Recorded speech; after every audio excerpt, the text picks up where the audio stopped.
할렐루야. 예, 추석들 잘 보내고 계셨습니까? 예, 연휴가 너무 길다 보니까 참 이게 연휴를 보내는 것도 좀 너무 길다 보니까 좀 어렵더라고요. 오늘 본문에 보면 그 예수님께서 다시 회당에 들어가셨다 이렇게 말씀합니다. 유대인들은 안식일이면 다 회당에 모였습니다. 회당에 모여서 랍비나 율법 학자들이 율법을 낭독을 하고 그 율법을 해석하거나 또 가르치는 그 일을 했습니다. 오늘날 말하면 이 회당은 교회와 같은 곳이다라고 말할 수가 있습니다. 저는 이 예수님이 다시 회당에 가셨다라는 그 말씀을 통해서 과연 예수님이 이 대한민국에 지금 오신다고 한다면 어디를 제일 먼저 가셨을까를 한번 생각해 보았습니다. 여러분들, 예수님이 만약에 대한민국에 오신다면 이 권력의 중심인 용산 대통령실에 가셨을까? 아니면 사람들이 많이 몰리는 유명 관광지를 가셨을까? 저도 이번에 월요일부터 이제 수요일까지 비가 많이 왔잖아요. 그래서 집에만 있다가 목요일 날 이제 날씨가 활짝 개어가지고 가족끼리 저 양주에 있는 나리공원에 다녀왔습니다. 제가 꿈칼럼에도 썼습니다만은 가서 보니까 진짜 사람들이 어마무시하게 많이 왔어요.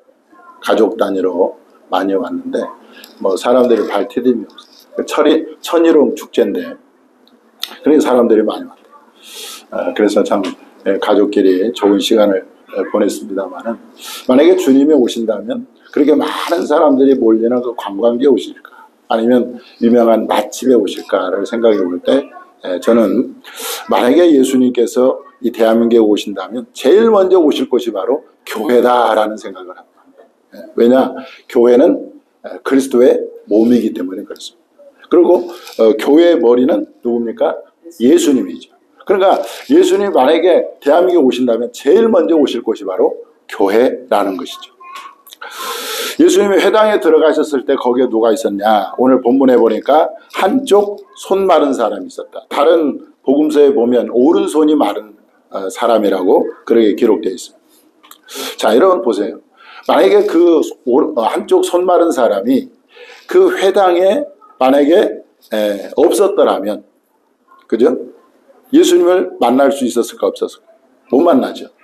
또 만약에 그 회당에 있는 그 시간에 다른 곳에 가서 다른 일을 보았다고 한다면 아마 그런 오른손이 회복되는 그런 치유의 기적도 경험하지 못했을 것입니다. 무슨 말입니까? 여러분, 예수님이 성령으로 임재하고 계시는 이 교회, 여러분들 그래서 빠지면 안 되는 거예요. 주일이면 만사를 제쳐놓고 교회에 나와야 되는 것입니다. 만약에 그 오른쪽 손 마른 사람이 그 회당에 참석하지 않고 다른 데 갔다면 예수님을 만날 수도 없었고 오른손을 치료할 수도 없었다는 거죠. 그런데 그가 그 회당에 있었기 때문에 예수님을 만날 수 있었고 자기의 오른손, 마른 오른손을 치유할 수가 있었다는 거예요. 따라서 오늘날 이 회당이 교회라고 한다면 여러분, 교회에 우리가 나와야 예수님을 만나고 교회에 나와야 여러분 하나님께서 우리에게 은혜와 능력과 기적을 베풀어 주실 줄 믿습니다. 자, 마태복음 18장 20절에 보니까 예수님이 이렇게 말씀합니다. 한번 읽어보겠습니다. 시작. 두세 사람이 내 이름으로 모인 곳에는 나도 그들 중에 있느니라. 그래서 교회를 가까이 하고 그리고 예배 자리를 사모하는 사람에게 하나님께서 은혜를 베푸시고 놀랍게 역사해 주실 줄 믿습니다. 자, 오늘 본문에 나오는 사람은 한쪽 손이 말랐어요. 그 한쪽 손을 쓸 수가 없는 거죠. 자, 그 사람은 왜 손이 말랐을까? 분명히 원인이 있었을 겁니다. 후천적이든 아니면 선천적이든 아무튼 오른손이 말랐어요. 우리는 이 한쪽 손이 마른 사람을 보면서 우리는요, 성경에 나오는 인물들을 항상 그 인물들에서 나의 모습을 발견할 수가 있어요. 사실 성경에 나오는 모든 인물들은 바로 나를 나타낸다고 보면 확실한 것입니다. 자, 이 성경에 나오는, 오늘 본문에 나오는 이 사람, 한쪽 손이 말랐는데 이 저와 여러분의 삶 속에는 말라있는 부분은 없는가를 한번 생각해 봐야 된다는 거죠. 자신의 삶 속에 이 성경에 나오는 오른손이 마른 사람처럼 내 삶에 혹시 말라있는 부분은 없는가를 한번 생각해 봐야 된다. 육신적으로, 또 생활적으로, 정신적으로, 영적으로 말라있지는 않은가를 한번 생각해 봐야 돼요. 저는 이 말씀을 보면서 예수님이 하신 말씀이 기억이 났어요. 여러분, 우리가 꼭 오른손이 아니더라도 우리의 삶 가운데 육신적으로나 또는 생활적으로나 또 정신적으로, 영적으로 어떤 부분이 말라있다고 한다면 그 원인이 분명히 있다는 거죠. 그 예수님은 그 원인을 이렇게 설명하고 있습니다. 자, 한번 읽어볼까요? 요한복음 15장 6절에 보니까 시작. 사람이 내 안에 거하지 아니하면 가지처럼 밖에 버려져 마르나니 사람들이 그것을 모아다가 불에 던져 사르느니라. 예수님 안에 거하지 않으면 밖에 버려져 마른다 이렇게 말씀하고 있어요. 그러니까 정말 내 삶에 어떤 바른 부분이 있다면 그것은 바로 주님과의 관계가 과연 내가 바른 관계가 있는가, 아니면 내가 정말 예수님 안에 있는가, 아니면 예수님을 떠나 있지는 않는가를 한번 생각해 봐야 된다는 거죠. 오늘 본문에 한쪽 손 마른 사람이 예수님을 만나서 마른 손이 회복된 것처럼 우리가 우리의 삶 가운데 마른 부분이 있는 것을 회복하기 위해서는 어떻게 해야 됩니까? 예수님과의 관계를 바로 해야 되고 예수님 안에 거해야 된다는 것입니다. 그래서 우리가 예수님과 늘 동행하고 예수님과 함께 할 때 우리의 마르게 된 그 부분이, 삶의 부분이 회복될 줄 믿으시기 바랍니다. 자, 그런데 오늘 회당에는 한쪽 손 마른 사람만 있는 것이 아니었어요. 거기에는 예수님을 고발하려고 예수님을 주시하고 있는 사람들이 있었다는 거예요. 그 사람들이 누구냐 보니까 6절에 보니까 바리새인들이라고 나옵니다. 바리새인. 자, 이 바리새인들은요, 이 안식일에 사람을 고치는 것을 일하지 말라고 하는 이 안식일 계명을 범하는 것으로 그렇게 생각을 했습니다.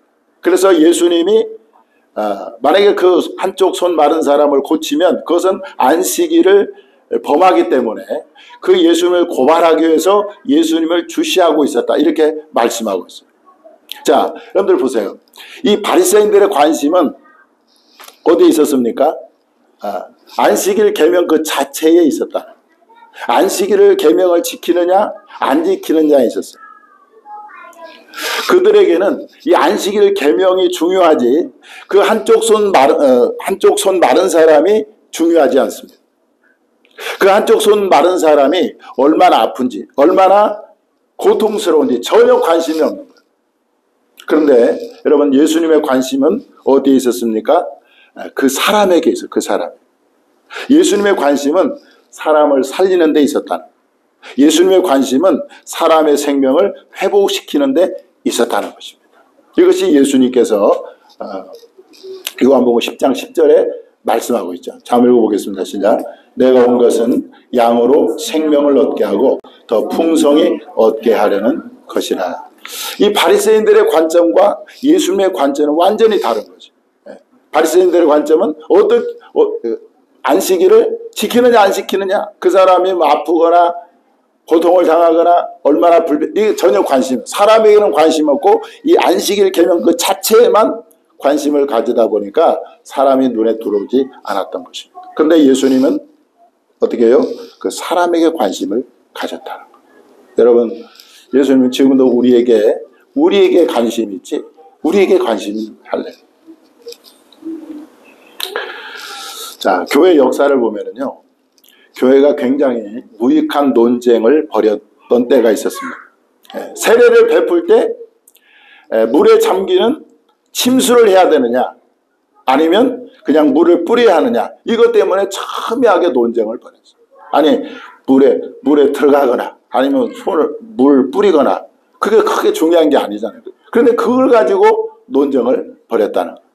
이 중세시대 때는요, 천사들의 성별을 가지고 또 논쟁을 벌여요. 천사들이 성별이 있느냐 아니면 성별이 없느냐. 어떤 신학자들은 천사들도 성별이 있다 이렇게 주장을 했고, 어떤 신학자들은 천사들은 영적인 존재이기 때문에 성별이 없다 이렇게 서로 논쟁을 벌였다는 거예요. 심지어요, 무슨 논쟁을 했느냐, 바늘 끝에 몇 명의 천사가 설 수 있는가.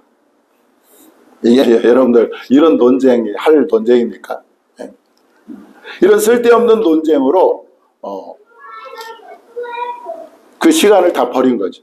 그들의 관심은 이 쓸데없는 논쟁 때문에 사람을 살리고 영혼을 살리는 데는 관심이 없었다는. 여러분, 교회의 관심은 항상 예수님처럼 사람에게 있어야 됩니다. 교회의 관심은 사람들을 살리는 데 있어야 될 줄 믿습니다.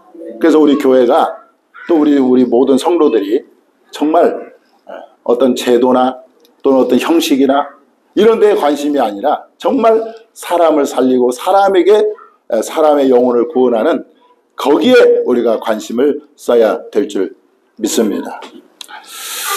자, 예수님은요, 이 손 마른 사람에게 뭐라고 말씀합니까? 한가운데에 일어서라 이렇게 말씀하죠. 여러분들 한번 그 손 마른 사람의 입장을 한번 생각해 보면, 이 사람의 선천적인 후천적인 하여튼 손이 말랐어요. 그러니까 이 사람은 항상 뭡니까? 자기에 대한 자격지심이 있을 수 있죠. 그리고 다른 사람들로 하여금 놀림을 받을 수도 있었겠죠. 그러니까 이 사람에게는 어떻게 보면 한쪽 손 마른 것이 자기의 핸디캡이기 때문에 늘 자존감이나 자신감이 없었을 것입니다. 그래서 아마 회당에 나왔더라도 그 사람이 그 변두리나 아주 구석진 데에 앉아 있었으리라고 우리가 상상이 되잖아요. 그래서 사람들에게 늘 소외된 삶을 살았다고 우리가 상상해 볼 수 있습니다. 그런데 예수님이 어디로 그를 인도했습니까? 그 회중 한가운데로 인도하시고, 그리고 그를 일어서라고 말씀하고 있습니다. 사람들에게 늘 놀림받고 소외받았던 이 사람을 예수님은 중심에 세운 거예요. 중심에. 그리고 그 자리에 이제 주인공이 된 거죠. 사실은 이 사람이. 여러분, 제가 이제 고등학교 때 보면은요, 그 약장수들이 참 많았습니다. 그래서 약장수들이 보통 파는 약들이 19금 약들이 많아요. 그래서 그분들이 늘 하는 소리가 애들은 가라. 애들은 가라 그러는데, 지금 생각해 보면 애들은 돈이 안 되는 거죠. 그죠? 애들은 가라 그랬는데, 예수님의 제자들도 어린아이들이 예수님께 나오는 것을 금한 적이 있습니다. 그래서 어린아이들의 그 부모들이 예수님께서 이제 안수해 주기를 바라고 아이들 데려왔는데, 제자들이 그 부모들을 꾸짖으면서 애들을 예수님께 나오는 금했어요. 그럴 때 예수님이 뭐라고 말씀하느냐? 아이들이 내게 오는 것을 금하지 말라. 하나님의 나라는 이 어린아이와 같은 사람들의 것이다 라고 말씀을 하시고, 그 아이들을 안고 축복해 주셨어요. 무슨 말입니까? 예수님 안에서는 여러분 어떤 사람도 소외되는 사람이 없다는 거예요. 예수님 안에서는 누구나가 주인공이 될 수가 있다. 저 오늘 본문에 나오는 한쪽 손 마른 사람은요, 늘 소외된 사람이었고 구석지에 앉아있던 사람이고 또 자신감도 없던 사람이었는데, 주님이 그를 불러일으켜서 가운데로 세우시잖아요. 중심에 주인공으로 세우시잖아요. 그래서 여러분, 예수님은 빈부귀천 남녀노소를 막론하고 예수 안에 있는 한 사람 한 사람을 참으로 귀하게 여긴다는 것을 여러분들 꼭 기억하시기 바랍니다. 그래서 여기 앉아있는 여러분 중에 귀하지 않은 사람 한 사람도 없어요. 우리는 다 주님 안에서 다 주인공들인 것이죠. 이런 은혜가 저와 여러분에게 임하기를 바랍니다. 자, 예수님은 자기를 고발하기 위하여 자신을 주시하고 있는 이 바리새인들에게 질문을 하셨어요. 뭐라고 질문하셨느냐? 자, 오늘 이 4절에 보니까 안식일에 선을 행하는 것과 악을 행하는 것, 생명을 구하는 것과 죽이는 것, 어느 것이 옳으냐 이렇게 물어보니까 그들이 뭐예요? 잠잠했다 이렇게 말합니다. 잠잠했다. 그 잠잠한 그들에 대해서 예수님은 뭐라고 말씀합니까? 그들의 마음이 완악함을 탄식하사 노하심으로 그들을 둘러보시고 그랬어요. 그들의 완악함을 탄식하셨다 이렇게 말씀하고 있습니다. 여러분, 이 바리새인들은요 안식일 계명을 철저하게 지킨 사람들, 그뿐만이 아닙니다. 다른 성경에 보면 일주일에 2번씩 금식을 했고 11조를 철저하게 드렸습니다. 그러니까 가장 어떤 사람들이냐? 종교적인 사람들, 겉으로는 가장 경건한 사람들. 그런데 예수님이 그들의 마음이 뭐하다는 거예요? 완악하다는 거예요. 그리고 탄식하시고 노하셨어요. 여러분들, 이 완악하다는 단어가 헬라로 보니까 프로시스라는 말인데, 이 단어가 어디에서 쓰였느냐 보니까 하나님을 믿지 않는 이방인들을 지칭할 때 쓰였던 단어다. 그래서 에베소서 4장 18절에 보면 저희 총명이 어두워지고 저희 가운데 있는 무지함과 저희 마음이 굳어짐으로, 이 굳어짐으로가 이게 바로 프로시스, 이 완악함이라는. 그래서 굳어짐으로 말미암아 하나님의 생명에서 떠나 있도다 이렇게 말씀합니다. 그러니까 보세요. 가장 종교적인 사람이고 가장 겉으로는 경건한 사람인데 하나님 보시기에는 어떻게 해요? 마음이 완악한 사람으로 그렇게 예수님이 말씀하고 있다는 것입니다. 여러분, 오늘날에 교회 안에서 가장 종교적인 사람이 누구일까요? 가장 종교적인 사람, 바로 목회자, 그리고 교회 안에서 장로님, 권사님, 집사님들, 이런 분들은요 어떻게 보면 그중에서 특히 탑이 바로 목회자라고 할 수 있어요. 목사라고 할 수 있죠. 가장 종교적이고 가장 경건할 것 같은 사람이 여러분 가장 완악할 수 있다는 것을 우리에게 보여주고 있습니다. 그래서요 이 마태복음 7장에 보면 예수님께서 아주 충격적인 말씀을 하십니다. 이 말씀은 누구에게 하신 말씀인 것 같아요? 한번 보세요. 자, 한번 보겠습니다. 시작. 나더러 주여 주여 하는 자마다 천국에 들어갈 것이 아니요 다만 하늘에 계신 내 아버지 뜻대로 행하는 자라야 들어가리라. 자, 계속해서 말씀합니다. 시작. 그날에 많은 사람이 나더러 이르되 주여 주여 우리가 주의 이름으로 선지자 노릇하며 주의 이름으로 귀신을 쫓아내며 주의 이름으로 많은 권능을 행하지 아니하였나이까 하리니 그때에 내가 그들에게 밝히 말하되 내가 너희를 도무지 알지 못하니 불법을 행하는 자들아 내게서 떠나가라 하리라. 여기 보니까 주의 이름으로 선지자 노릇하고 주의 이름으로 귀신을 쫓아내고 주의 이름으로 많은 권능을 행했다고 말하고 있습니다. 여러분들, 이 사람들이 누군 것 같아요? 그냥 일반 성도 같아요? 아닙니다. 목회자들이고 선지자들이고 그야말로 교회 안에서 가장 종교적인 사람, 가장 경건할 것 같은 사람들을 주님 예수님이 말씀하고 있어요. 그럼에도 불구하고 내가 너희를 도무지 알지 못한다. 불법을 행하는 자들아 내게서 떠나가라 말씀하고 있어요. 그래서 야고보 사도는요, 내 형제들아 너희는 선생된 우리가 더 큰 심판을 받을 줄 알고 선생이 많이 되지 말라 그렇게 말씀합니다. 그러니까 제가 이 말씀을 준비하면서 내가 정말 조심해야 되겠구나. 내가 어떻게 보면 가장 종교적인 사람이잖아요. 목사가, 그죠? 장로도 마찬가지, 권사도 마찬가지. 이런 사람들이 오히려 주님 보시기에는 가장 마음이 완악할 수 있다는 것을 우리는 기억하고 자신의 신앙을 늘 점검을 해야 돼. 점검. 그래서 완악하지 않도록 하나님 앞에서 정말 주님은 우리의 중심을 보신다고 그랬잖아요.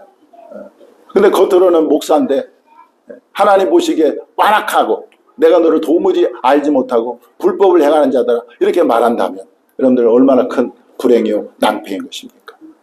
그래서 이 바리새인들의 모습이 곧 나의 모습이 되지 않도록 우리가 늘 우리의 신앙을 경계하고 경선하고 깨어 있어야 될 줄 믿습니다.